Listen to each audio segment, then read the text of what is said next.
but you can't fight. And if you can't fight, you can't fight for what's right.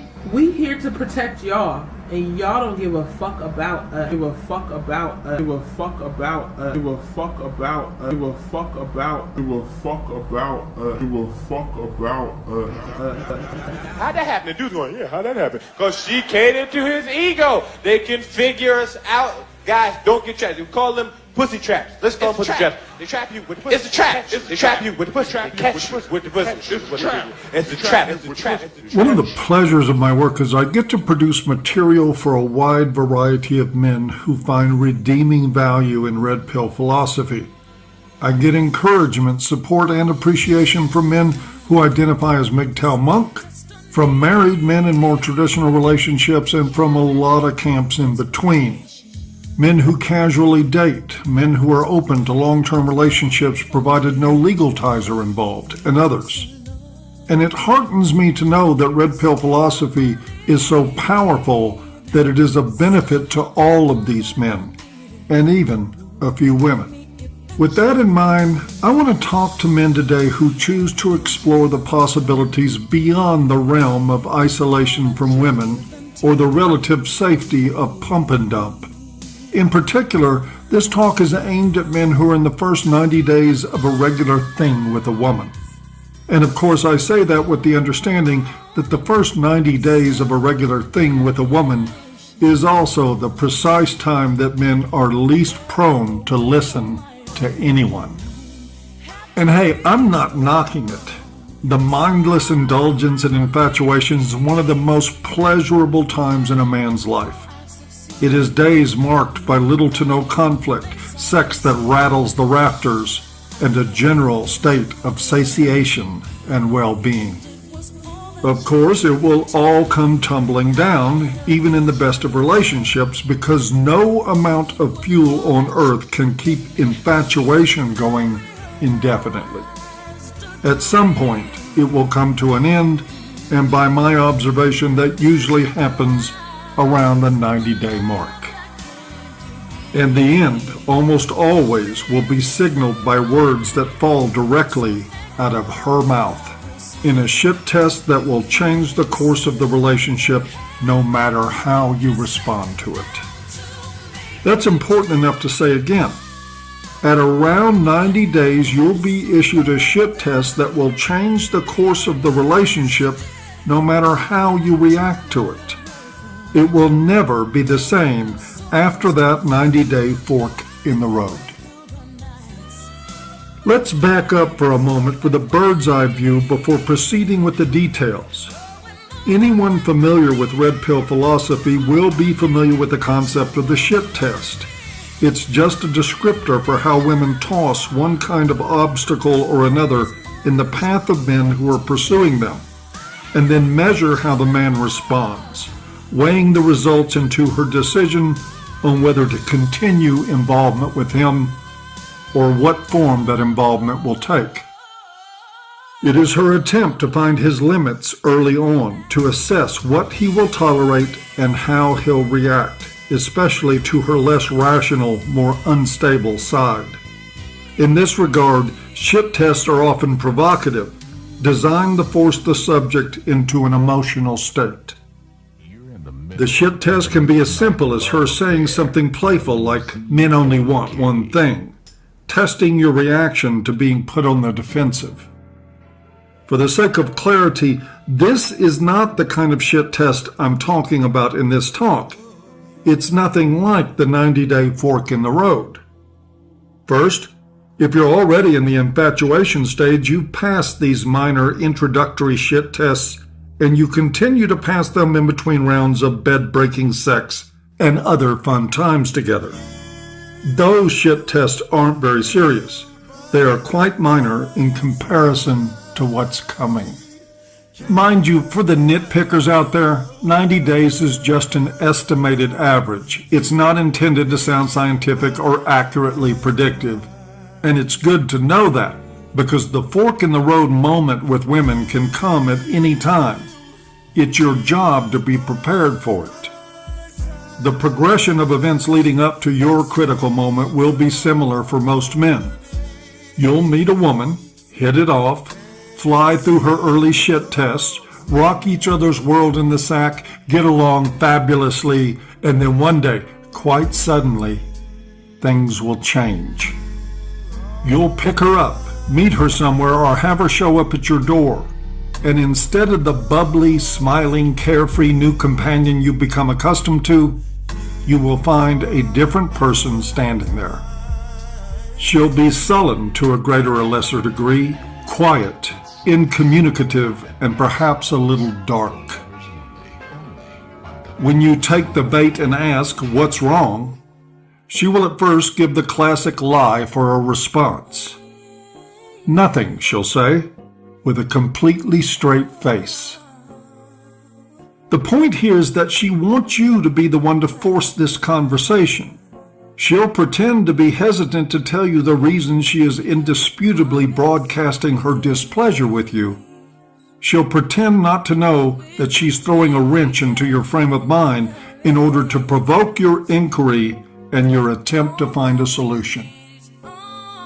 And so, if you are like most men, you will jump up on your stallion, hands prepared to grab your sword and shield, and insist she tells you what is wrong. You'll project to the woman that you're invested enough in her to hear the problem from atop your white stallion. Some men are so invested they demand to know what the problem is and what they can do to fix it. Rookie moves aside, this moment in time has happened millions and millions of times over the centuries. It is a standard component of every relationship based on romantic love, the kind of crazy, psychotic, chivalrous version of love that comes from infatuation.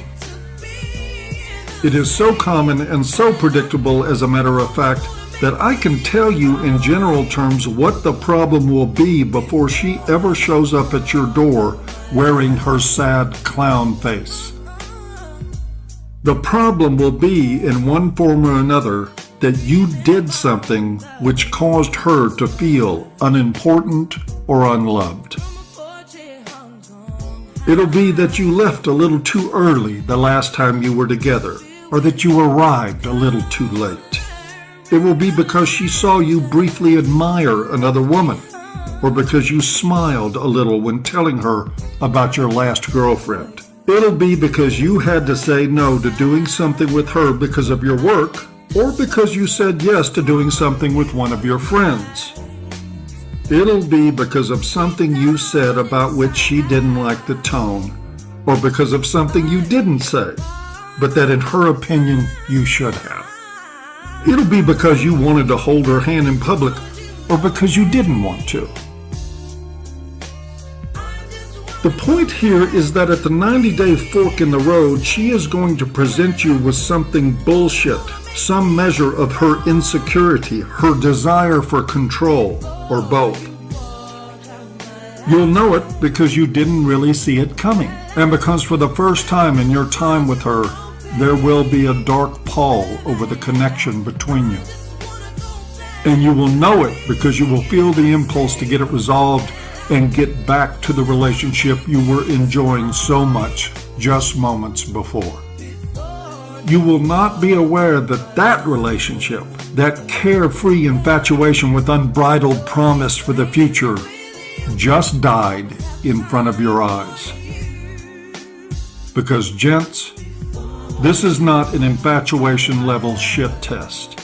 It is something entirely different, and this is where I want you to really listen to what I'm saying. In fact, if you have never listened carefully to anything I've ever said, the time to do so is now.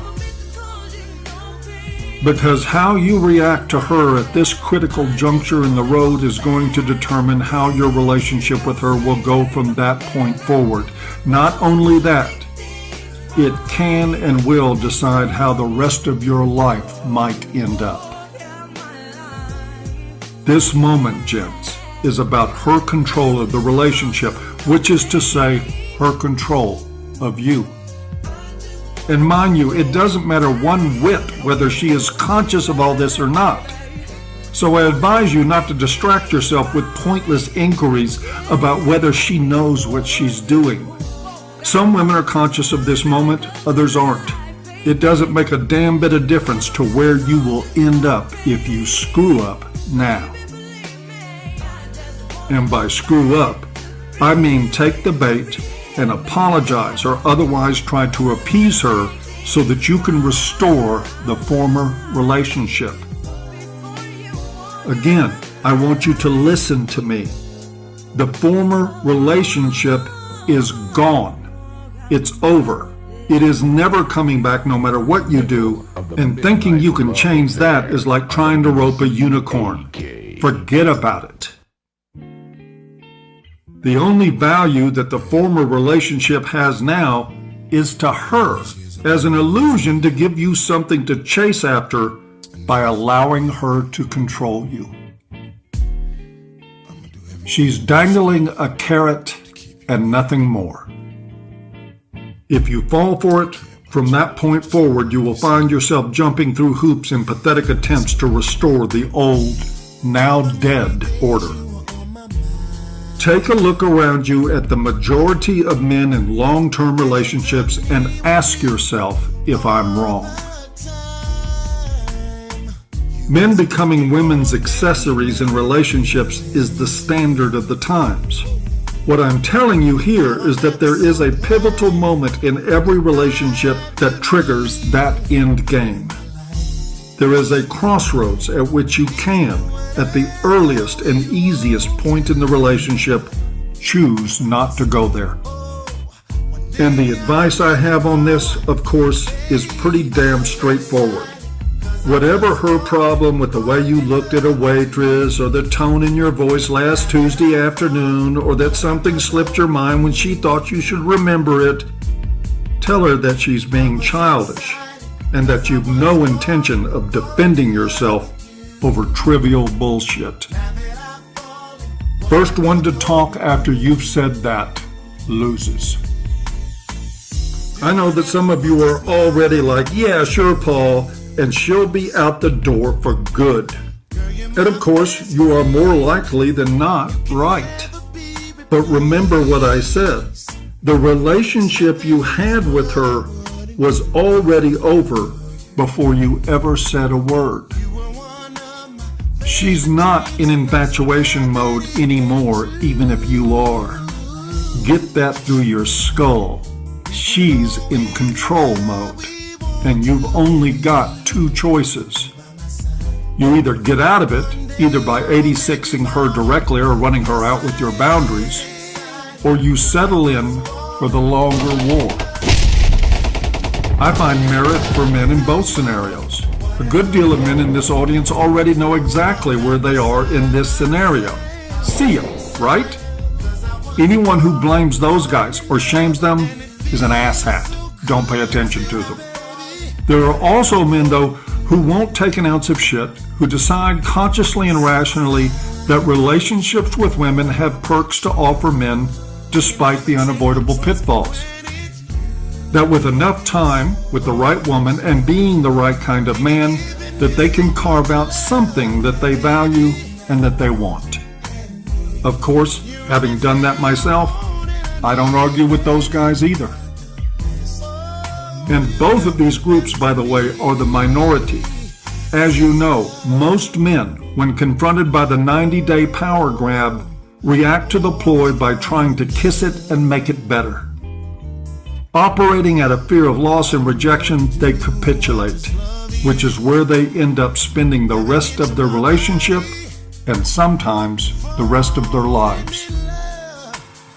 This is one red pill principle that transcends MGTOW and MRA and any other petty lines we want to use to divide ourselves. All principled men who live by their values have one thing in common. They very rarely end up on their knees. And that is it for today's talk.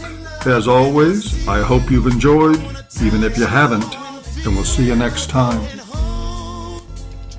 I find I am susceptible to the same thing as the average guy. So I avoid women, and then eventually I see one that I really, really feel attracted to. And then I get that feeling. You know what I'm talking about, that feeling. This feeling is bad fucking news. And I was like, maybe I should approach her or this or that or this. And then I fucking came to my senses. And I realized that women are more bigoted than most men. Why do I say women are more bigoted? Because women are bigoted in a silent way. If a man doesn't like a black person, he will say something eventually by his actions and words combined. And black people will figure out that he doesn't like black people. If a person doesn't like Mexicans, they'll be like, oh well, blah blah blah.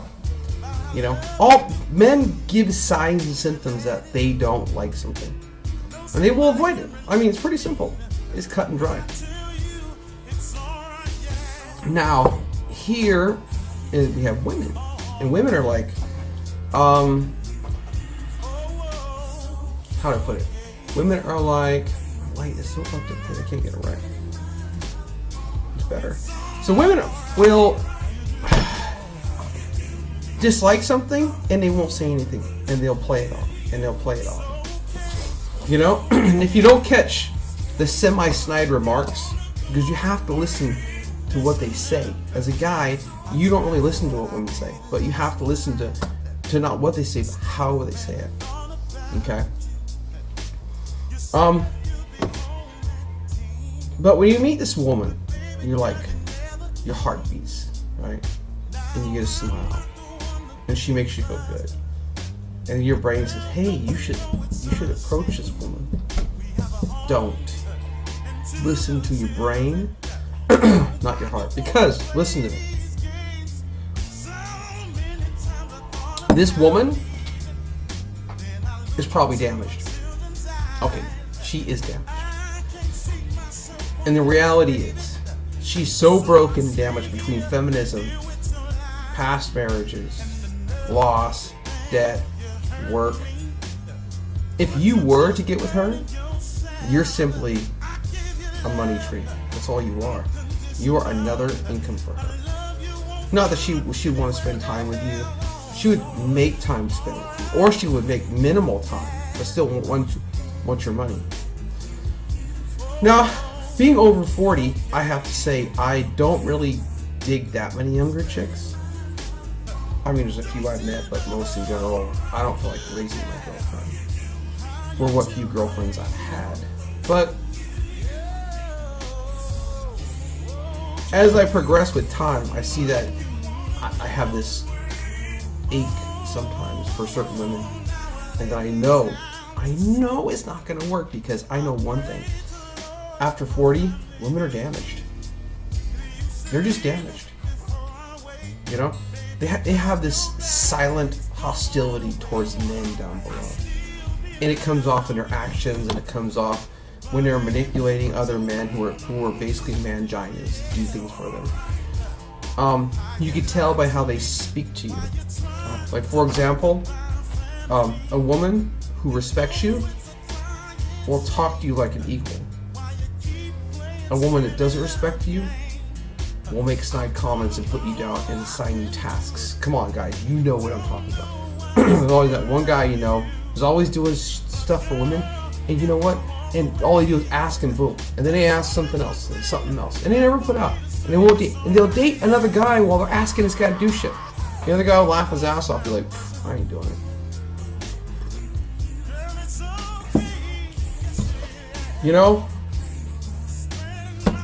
And you're not thinking about it logically. Logically, you need to think about this, because this feeling, this attraction will pass. When you start thinking about this, say you know enough about this person to judge them to a point, not perfectly. You start to analyze it, and you say, okay, I know what I did wrong in my last relationship. But most women won't analyze what they've done wrong in the last relationship until they get to that moment where it's just silence. Because women will go and go and go and go and go and go and go in order not to think about it. And then one day, they have to sit and think about it.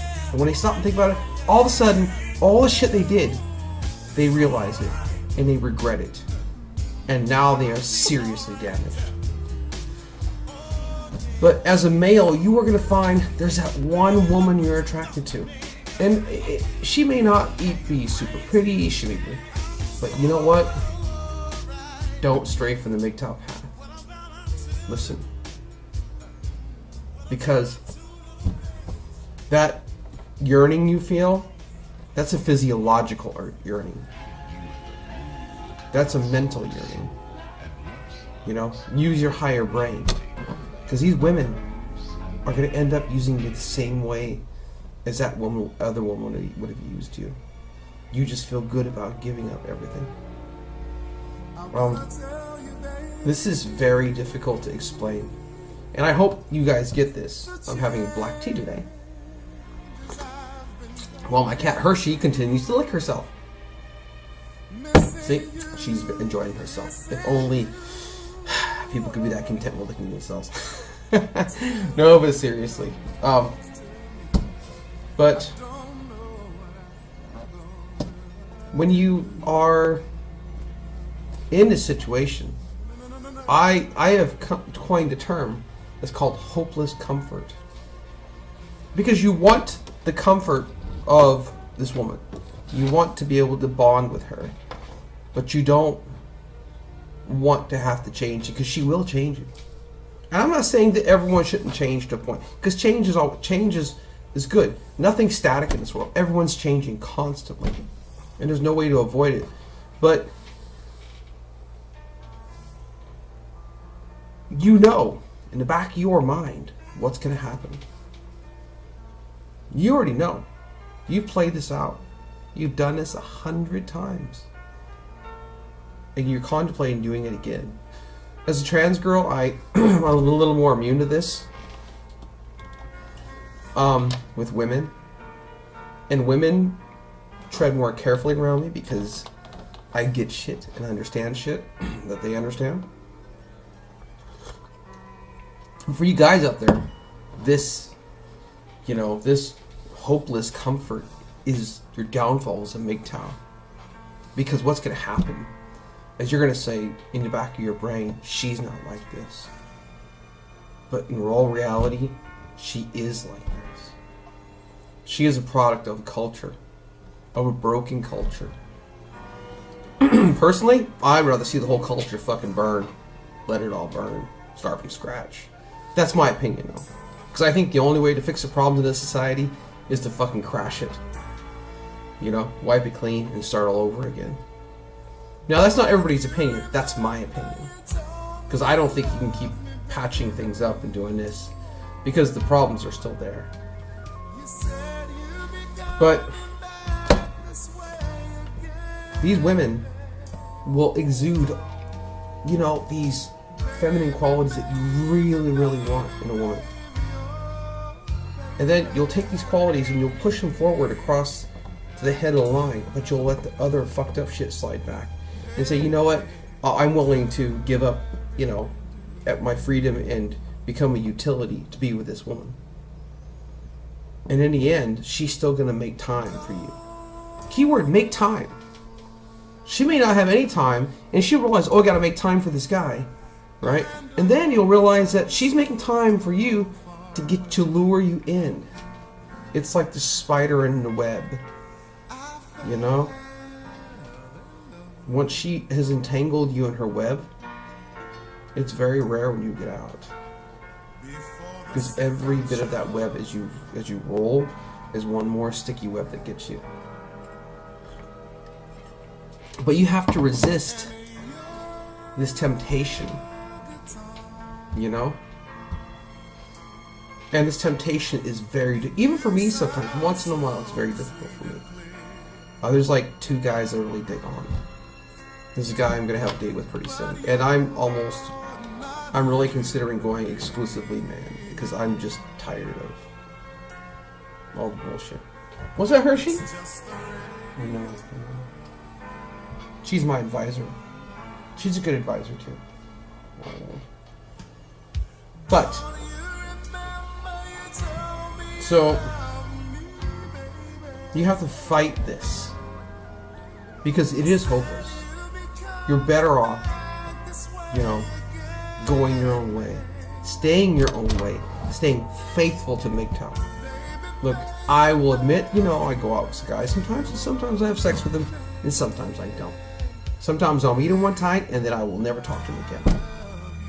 It's like anything else. But women are just, I don't know. I love women, but women are just too difficult to deal with. And they will suck you in, and they'll take everything. It's like my room is I'll say early 20th century design to a point. And I love it. But I guarantee my ex-wife would fucking hate it. She would say, I don't want to live in a room that looked like something out of a parlor of a whorehouse. Seriously, that's what she would say. And I'd be like, yes, dear. Sound familiar? Yes, dear. Okay, I'll do that. And I would just pant like a fucking dog. No more. Never again. And women they create this hope that you can have that mangina life again. When you're a mangina, you don't see how fucked up things are. You don't see it. You feel great. She's using you. She's abusing you. And you love it. Like a dog that's been trained to like being whipped. And then you get that warm feeling. You're like, oh, she loves me because she's just nasty to me. No. She's not respecting you. She will never respect you. She will create a false hope, and she will run with it, and she will abuse the shit out of you. Especially women over 40. Women over 40 and some younger, 30, we'll say 30 and up, they're gonna abuse you and use you as utility. Even me, I'm careful. Because I have decent income, I live well, I spend my money on things I need. I don't buy new clothes, I buy used clothes because I don't want to I'm not spending $30 on a blouse. I'll spend $3 for a used blouse, maybe $5. So I don't go out and just blow money on shit. I watch how I spend it. But I guarantee if I was with a woman who was viewing me not so much as a trans girl or an equal, but she would see me as a male utility. Because I still have a male work ethic. I still do my job and do whatever. And in the end, all I see is male utility.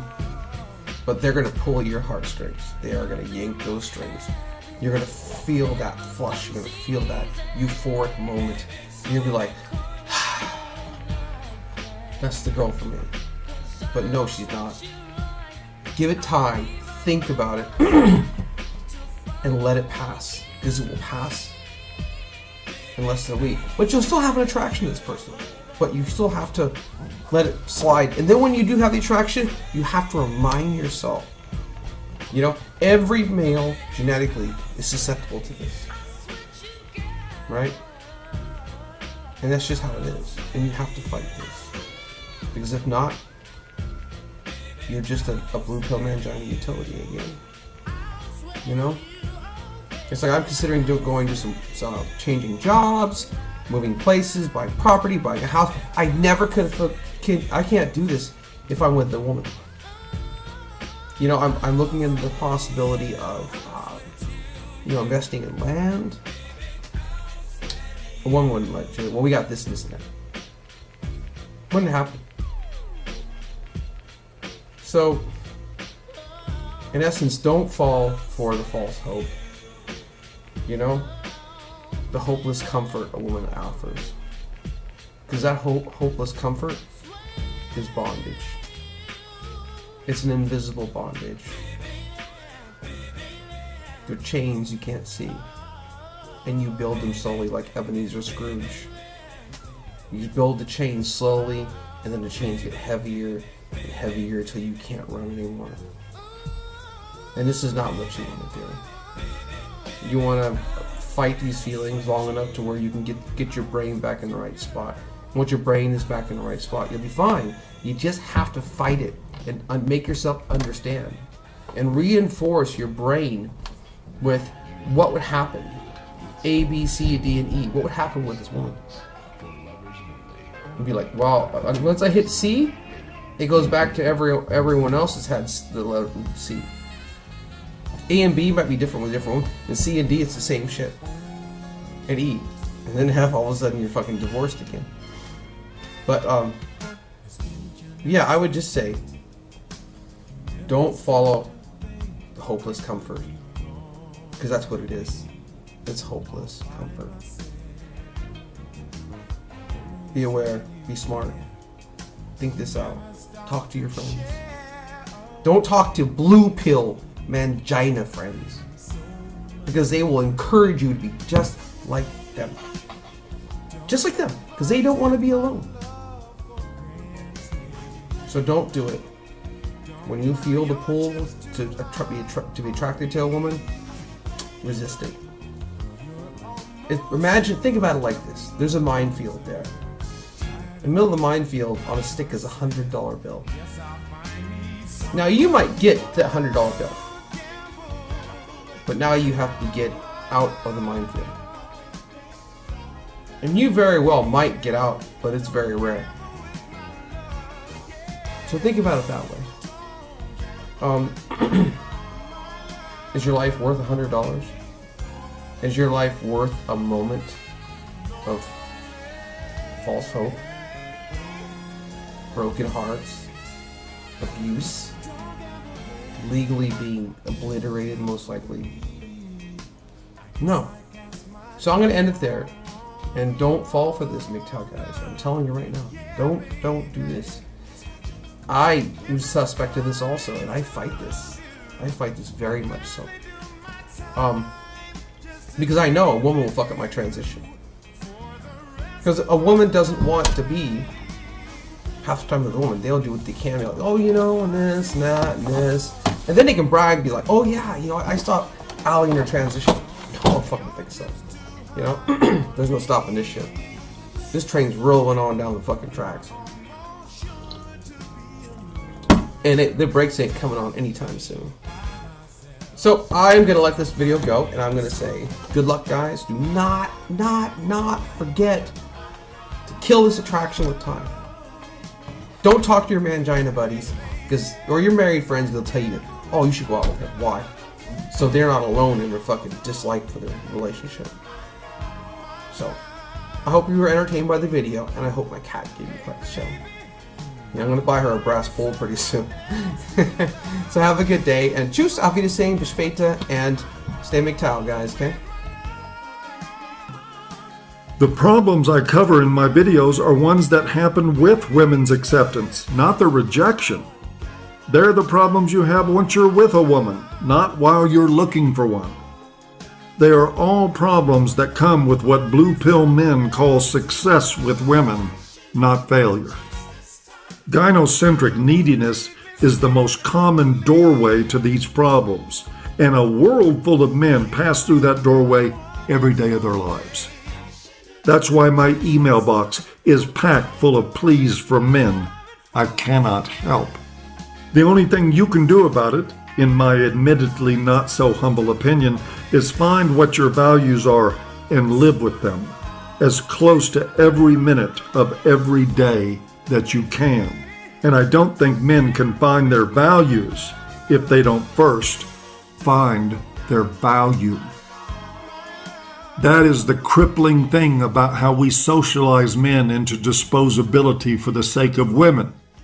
Through obedience to hypergamy, bowing to gynocentrism, and lauding men for sacrifice, we convince them from early on that they really aren't worth anything. It's the truest form of misandry, the socialization of men to hate themselves, and to make them believe that their only redemption rises and falls on the whims of a woman. This whole puppy dog pursuit of women's approval, so typical to blue pill men, is nothing short of a public declaration of their lack of self-worth. Even when you dress it up with game, PUA techniques, or even pop psychology, it still boils down to men surrendering their personal value to the capriciousness of the female's fleeting fancy. Your value and your values are the best protector, the best advocate you've ever had for getting women, for getting rid of them, for mixing with them in a safer, more rational way. But you will never fully get that until you can accept that you're much better off without a woman than to be dependent on one for your happiness. In fact, the moment you quit relying on a woman to make you happy, you might just start discovering what real happiness is all about, and without robbing you of the ability to share life with someone else if you so choose. Andre, like I said, I understand the frustration you have, but this is the most complete version of the lesson there is. It's ugly, I'll admit, but it is what it is. The fact is that not giving a damn about the skills you want to develop with women is a hell of a lot better than trying to learn those skills. Waiting for women to come along and affirm your value is robbing you every day of understanding and accepting just how valuable you really are. There's a lot of people on the internet that will tell you something different, many of them with much bigger audiences than mine. But this is the only truth I know. And that is it for another talk. As always, I hope you all have enjoyed, even if you haven't, and we'll see you next time. And today's video is going to be about women have too many options, and there's always another guy. And I want you blue pill men to really understand something, that you ain't special. Whatever in your little big brain of yours, whatever was in your little ego, thinking that you's a special guy that she married and she chose to be with, because she chose you, right? I'm gonna let you know that you ain't special. Check this out, brothers. Hi, Shira 7. Today's topic is, why do women seem to move on faster after a breakup? Or a long-term breakup. I mean, a long-term relationship breakup. Why do the women seem to move on faster, even if they have kids and stuff, you know? It's, people are asking. I just saw a post on Facebook about it. So, the reason that it's easier for women to move on is because she always has a backup plan to begin with. Like, when she's in a relationship with someone, she always has that friend on standby, that guy who's waiting, that guy who wants to date her, but she doesn't, you know, date him because she's in a relationship, but he's sitting there waiting, you know. Do you remember Kanye West and Kim Kardashian? She got married like twice and dated a few people, and he was like waiting in the sidelines. So there's always that dude that's waiting for your woman to leave you. Brothers, do you understand what this woman just told you? I don't think you get it. There's always a guy. You know that blue pill ocean, that ocean of blue pill men that sees your girl walking by that's attractive, but she's married to you, right? See, you got to understand, man, that women have so many options. Do the Facebook, do the Instagram, do the Snapchat, do the Tinder, all these dating websites, all through these validation websites for women. Dude, they have so many fucking options. You are not special, brothers. I want you to know that, blue pill man, that you are not special. That's why you think we going our own way. Why do you think men abroad are going their own way? You think we're going our own way because it's fun to do? Hell no. We going our own way because we know we nothing to women. We nothing but a number. We nothing but exposables. We know that we're exposable to women as MGTOW men. We not dumb. We know we're exposable. So let's continue with this woman. And even though she doesn't let you know about it, or you can't tell that, you know, there's someone else, because she's not really seeing him. She might talk to him, you know, online or text on the phone maybe every once in a while, just to check in. But, you know, basically when a woman finds a friend like that, or, you know, gives her information to a man while she's dating you, it's because that dude has the qualities that you're lacking at the moment, okay? So she's seeing in that guy what you don't have and what you lack. And so she is, you know, tucking him away for, you know, plan B in case you and her don't work out. So men, understand this concept of what she's saying. If you lacking in something, she's got somebody on the sideline. But remember this, women always got an ocean of men looking for them. They always got men on deck. They always got that guy. See, man, I want you to know that you ain't special. You will never be special to these women. You know, why you think we going our own way? Why you think we leaving the game? Because we know shit like this exists. We know the truth. This is all women abroad. You know what I'm saying? If you don't keep up with the keep up, man, this is what you expect them. And even if you don't, it's something that you're going to be like. It's always that guy that's doing just something just a little bit more better than you. You ain't shit to these women. I want you to really know that. They don't give a fuck about you. And you have to understand that deep in your heart, no matter how much she tell you she love you, they have too many options. You have to understand the options of women. Just let her continue. Let's just say you start having some relationship problems and she starts picking at you for no reason and saying, you're not this, you're not that, you should be this, you should be that. It's because that other dude is exactly what you lack. And she's looking at him and then she's looking at you and she's like, am I better off with plan B than plan A? So just always remember that, guys. You know, you can't slack up. You have to stay on the ball. You have to keep it rolling. You have to keep improving, because there's always that guy out there that's like 1 or 2 steps ahead of you. There's always a better deal. You hear this, woman? There's always the bigger and better deal. Listen to what she's saying. You can't slack. You got to keep on working. This is a job, man. You got to keep on working.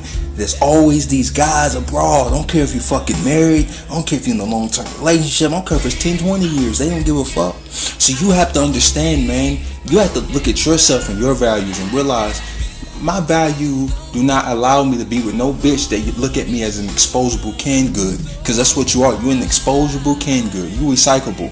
You're recyclable fucking canned good. They use you when they need you, and they call you when they need you. Because my wife had somebody on deck too. She had somebody on deck exactly like this. If you don't keep up with the keep up, there's always somebody. I'm out the game. I can't deal with this shit. I'm not finna be the one, because I thank God I don't got no kids with a woman, because I end up killing a bitch having kids with a woman because of shit like this. They have so many options, brother. They just have too many options. You nobody to these women. You are nobody. And I just really want you to know this from the deep, deep depths of my heart, that you will never be nothing to these women. You know? And it's just fact. Let's just continue. You know, in the game, and he's just waiting on your woman to get tired and sick of you and leave you for him. You know, he already knows the deal. He already knows the kids. He knows their names. He knows their ages. He's probably seen their pictures on Facebook. It's real sad, ain't it? This is really sad. Because we have so many blue pills and white knights and simps. But I want to say this in closing, because this woman making so much sense. I want you to understand something, brothers, and really hear me out on what I'm about to say. I don't care if you got kids with a woman. I don't care if you've been with 10, 15, 20 years. There's always going to be a man on deck. And we know about this in the MGTOW community, the red pill community. There will always be a man on deck. See, the sad thing about that guy that she talking to, the cycle going to end again with him as well, and it's going to continue. And same like Mortal Mind said, the difference between the red pill man and the common man is that the common men think that I'm just going to do a little bit better and I'm just going to hold it down, and there'll never be another man on deck, even though I know she always have one.